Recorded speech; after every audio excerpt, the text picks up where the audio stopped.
আজ দেখেই নাও একটা রিজেকশনের মধ্যে কতটা পাওয়ার লুকিয়ে থাকে।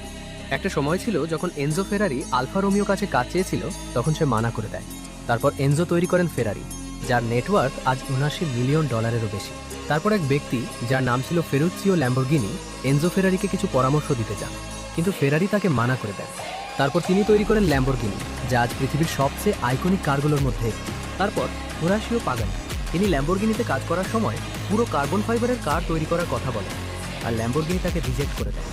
তারপর হোরাশিও তৈরি করেন পাগানি, যা একটি অত্যন্ত বিলাসবহুল ও হাই পারফরমেন্স স্পোর্টস কার। এর কিছু সময় পর জন হেনেসি পাগানির কাছে গিয়ে ইঞ্জিনগুলোকে আপগ্রেড করার কথা বলেন, তো পাগানি রিজেক্ট করে দেয়। তারপর জন হেনেসি তৈরি করেন হেনেসি পারফরমেন্স, পৃথিবীর সবচেয়ে ফাস্টেস্ট কার।